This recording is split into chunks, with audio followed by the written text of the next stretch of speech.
पात्र बदलते रहते हैं, संवाद बदलते रहते हैं, लेकिन दर्शक यानी जनता बस देखती रह जाती है। आजकल कांग्रेस पार्टी का मंच ऐसा ही दिख रहा है।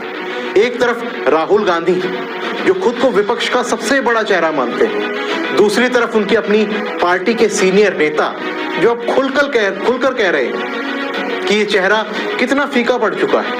केरल से असम तक बगावत की आग सुलग रही है। इंडिया गठबंधन में ममता बनर्जी की आवाज गूंज रही है कि राहुल गांधी को किनारे करो, और बीच में है राहुल गांधी जो कभी विदेश में कभी संसद में हंगामा करते हैं, लेकिन पार्टी को एकजुट करने में वो नाकाम है। अब सवाल ये है कि क्या कांग्रेस अब सिर्फ एक परिवार की जागीर बनकर रह गई, जहां असली सवाल उठाने वालों को बाहर का रास्ता दिखा दिया जाता है, या ये लोकतंत्र की उस विडंबना का शिकार है जहां विपक्ष खुद इतना कमजोर हो जाए कि सत्ता पक्ष को चुनौती देना ही भूल जाए। आज हम इसी घटनाक्रम को समझने की कोशिश करेंगे, जो ना सिर्फ जो सामने हो रहा है बल्कि उसके पीछे की उस राजनीतिक मजबूरी को जो कांग्रेस को दिन ब दिन खोखला कर रही है। सबसे पहले केरल का मामला देखिए। मणिशंकर अय्यर, वही सीनियर नेता जो कभी राजीव गांधी के दाहिने हाथ माने जाते थे, जो नेहरूवादी विचारधारा के बड़े परोपकार हैं, वो केरल के एक सेमिनार में गए और वहां बम फोड़ दिया। कहा कि केरल में कम्युनिस्टों की सरकार ने अच्छा काम किया, पिनराई विजयन को फिर से मुख्यमंत्री बनाना चाहिए, ये केरल के हित में है। अब सोचिए कांग्रेस के लिए कितना बड़ा झटका है। केरल में विधानसभा चुनाव नजदीक है और पार्टी का अपना सीनियर नेता विपक्षी खेमे की तारीफ कर रहा है। इस पर जब सवाल उठे तो कांग्रेस के प्रवक्ता पवन खेड़ा, जो खुद राहुल गांधी के बहुत करीबी माने जाते हैं, उन्होंने कहा कि मणिशंकर अय्यर का पार्टी से कोई लेना देना नहीं है, ये उनका निजी विचार है। बस यहीं से आग भड़कनी शुरू हो गई। मणिशंकर अय्यर ने इसका जवाब दिया और पवन खेड़ा को टट्टू कह दिया, पपेट कह दिया, घटिया लेसर आईएएस कह दिया। वो बोले कि मैं गांधीवादी हूँ, नेहरूवादी हूँ, राजीव गांधी की विचारधारा में विश्वास करता हूँ, लेकिन राहुल की राजनीति में नहीं।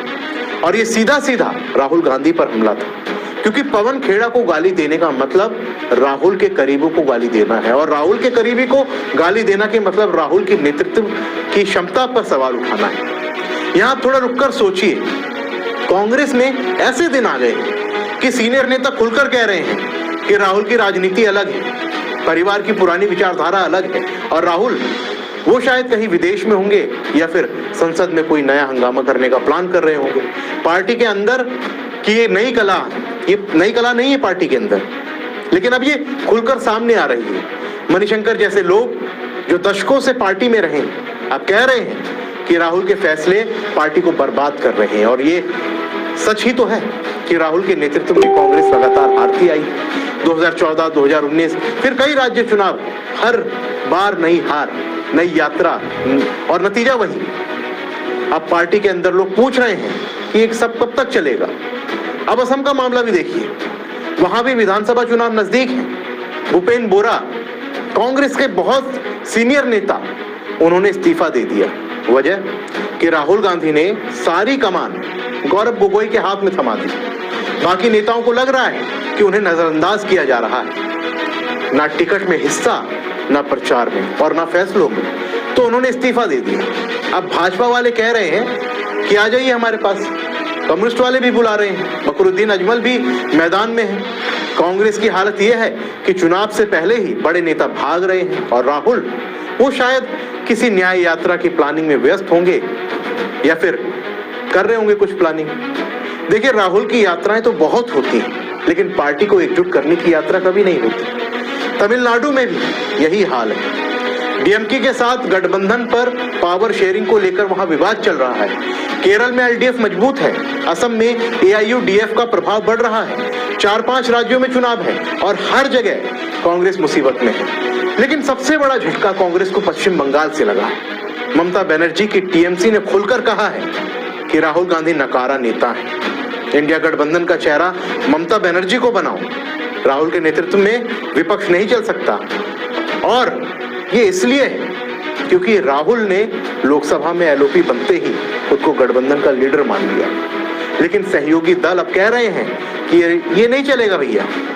सोचिए, इंडिया गठबंधन बना था भाजपा को हराने के लिए, लेकिन अब गठबंधन के अंदर ही राहुल के नेतृत्व पर सवाल उठ रहे हैं। ममता कह रही हैं कि राहुल की वजह से भाजपा मजबूत हो रही है। संसद सत्र बर्बाद हुआ राहुल के हंगामों से, और अब जब राहुल पर सेंसिटिव मोशन लटक रहा है, उनकी सदस्यता जाने का खतरा है, तब सहयोगी दल सोच रहे होंगे कि क्या समर्थन करें या ब्लैकमेल करें कि पहले नेतृत्व छोड़ो। और ये सब देखकर लगता है कि कांग्रेस अब एक ऐसी पार्टी बन गई है जहां परिवार का नाम तो बड़ा है, लेकिन जमीन पर कुछ बचा नहीं। राहुल गांधी की छवि ऐसी बन गई है कि वो या तो विदेश में होते हैं या संसद में नारे लगवा रहे होते हैं। पार्टी के कार्यकर्ता पूछते हैं कि नेतृत्व कब मजबूत होगा। सीनियर नेता बगावत कर रहे हैं क्योंकि उन्हें लगता है कि राहुल के फैसले व्यक्तिगत हैं, पार्टी हित में नहीं। और विपक्ष का गठबंधन वो तो पहले ही कमजोर था, अब टूटने की कगार पर।